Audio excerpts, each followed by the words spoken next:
Hello and welcome to another English 101 video. Thanks in advance for watching.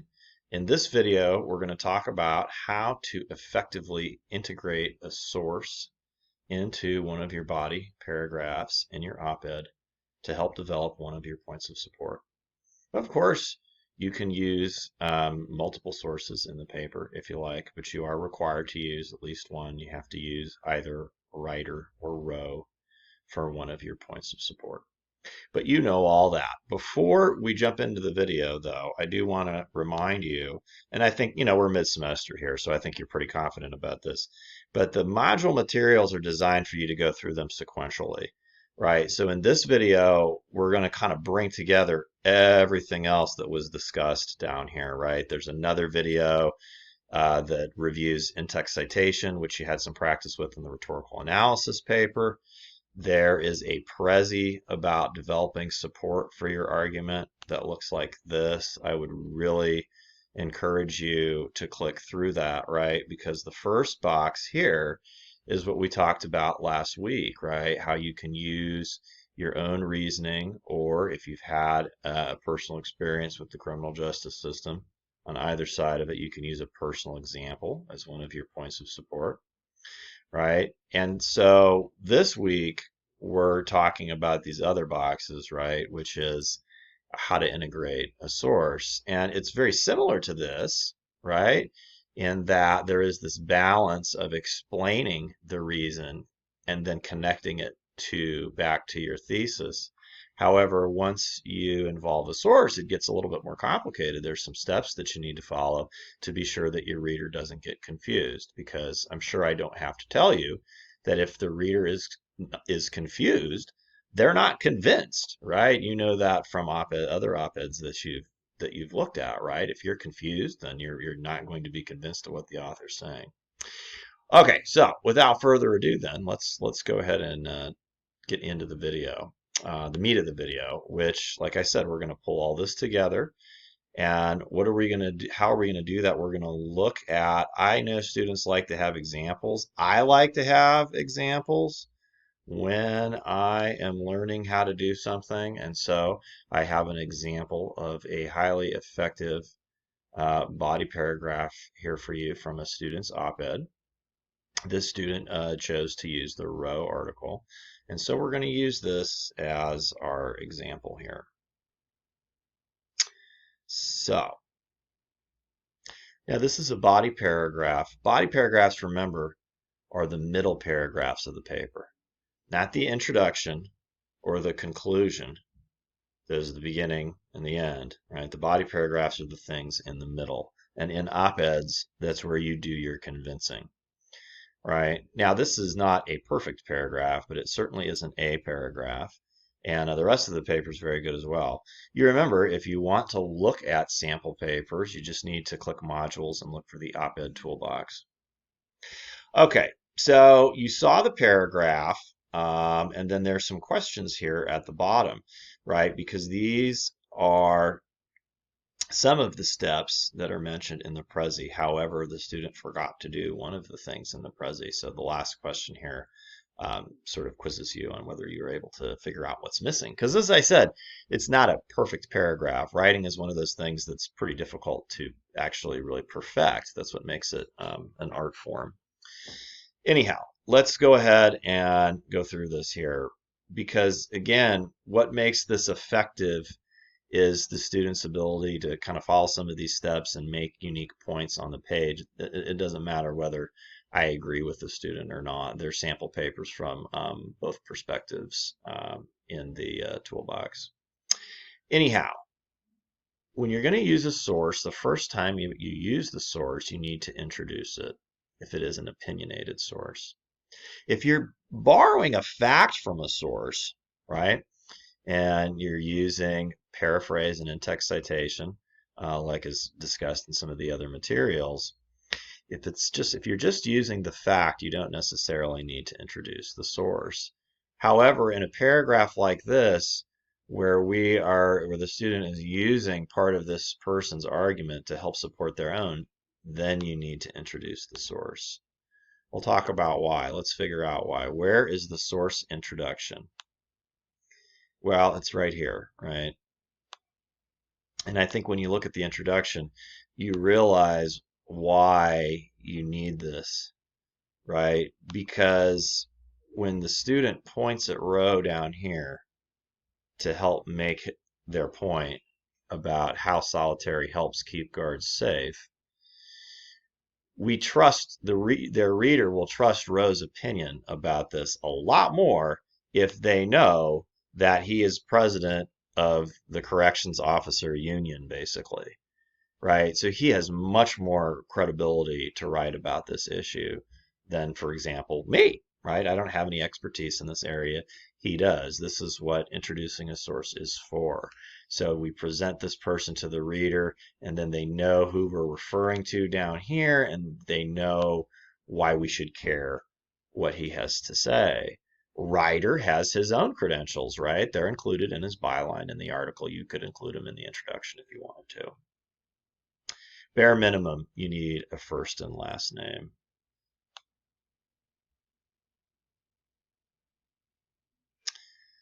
All right, so next, where is the signal phrase? Again, you've already reviewed this in the other materials. I'm hoping you have a pretty good idea of what these are at this point.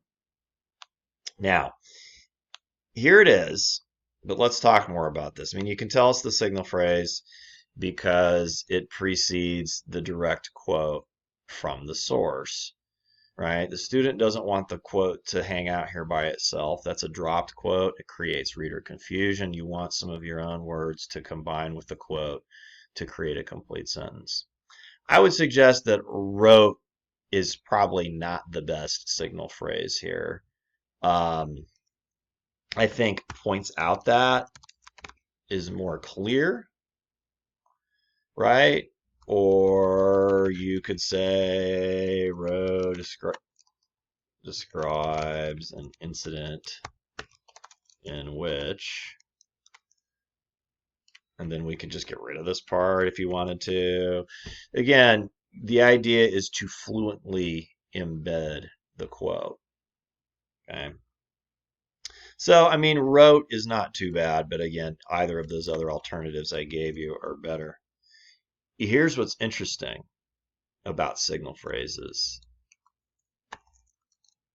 Would that work as a signal phrase? It's on your list, but would it work in the context of that quote? Take a second to think about that. This would not work as a signal phrase. It doesn't make sense with the quote because think about it. The quote, this is not a claim, right? This is a fact. This is something that happened that Roe is telling us about. So there's nothing to argue here. He's telling us a story, right? That's why points out that or notes that or describes an incident in which, those are all sort of things you use to introduce facts, right? If it's a quote about how Roe argues that solitary keeps guards safe, then you would say Roe claims, Roe argues that, etc.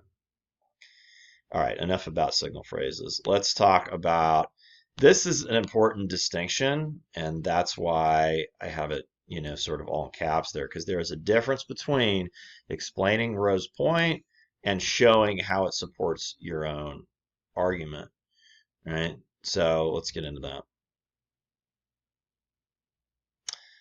Where did you highlight or circle or whatever you're doing, I guess? Where do you see where the student explains Roe's point? Because indeed, Roe has lots of his own points of support.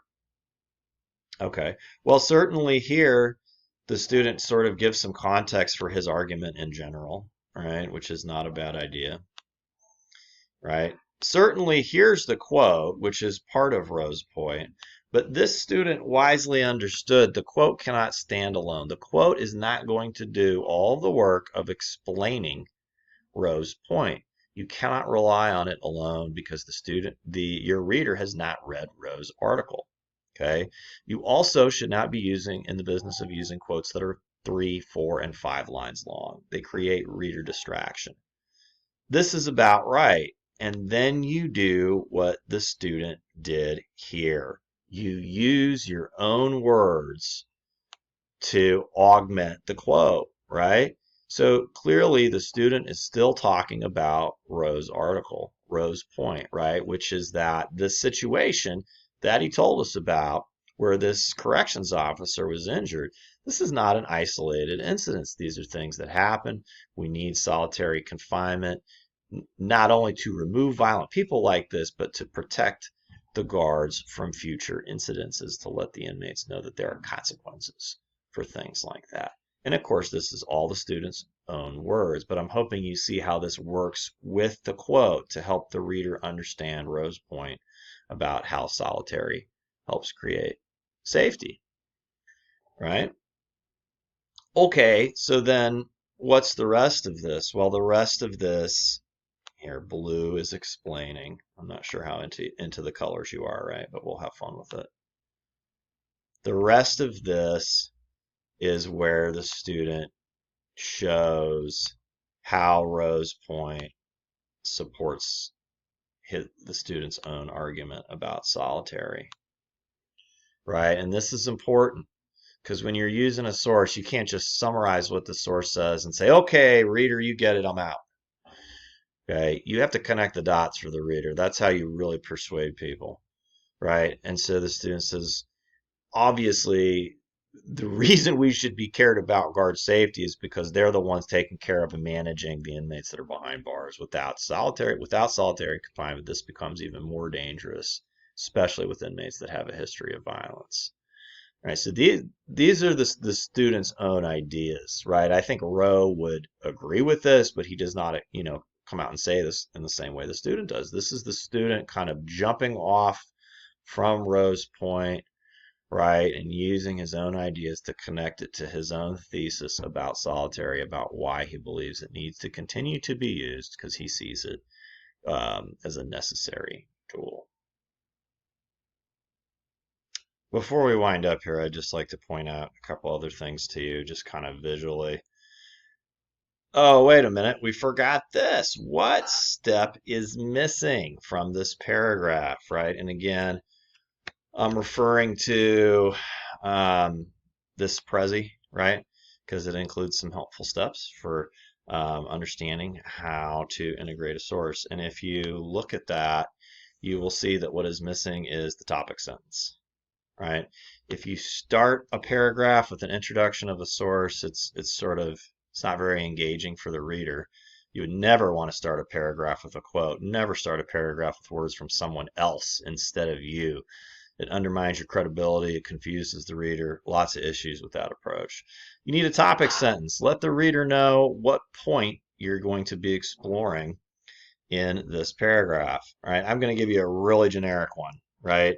But I'm sure that when you come up with your own, topic sentences, they'll be, more fun, right? But this is just a basic way to do it, right? So, one of the reasons solitary confinement is an important tool is because it helps protect guards. Isn't that what that paragraph is about? Absolutely. I mean, I'm oversimplifying a bit here, right? Because the student gets into some very important themes about order as well, but I think that's better than nothing, right? That's a decent topic sentence. Again, readers like signals, right? So they know what's coming. Anyhow, the other things I want to mention before we wind up are, again, so these are all the steps you're going to need to include when you integrate a source into one or more of your body paragraphs. Of course, we could have done these same things for Ryder. He has lots of great points that you could use, but the idea is that you're going to understand these concepts and apply them to whatever sources you choose to use. Really quickly, just kind of look at this with the color coding. Do you see, look at how little of the paragraph is quoted material. That's about what you want. If you look at your paragraph about a source and it's 4 to 5 lines worth of quotes, I can already tell you it's not going to score well, right? You can't rely on quotes that heavily to make your point to the reader, right? You want to shorten it to focus on the part that is most important, use your own words to help explain the author's point. The other thing I'd like to point out to you is kind of the balance between explaining what the source says and connecting it back to your own thesis.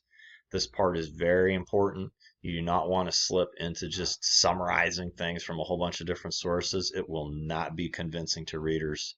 You can't just throw numbers at them. You have to connect it to things so they understand why it's relevant. And I know you can do that, right? Because you've already demonstrated in the discussion boards, you've learned a lot about the topic. And I'm excited to read your op-eds. We're almost to final draft day. That's about it for this video. As usual, if you have questions about this or any of the other module materials, you should shoot me a Canvas message or stop by virtual office hours. You can find out when those are and get the link to join on the homepage. That's all I've got. Take care and have a great one.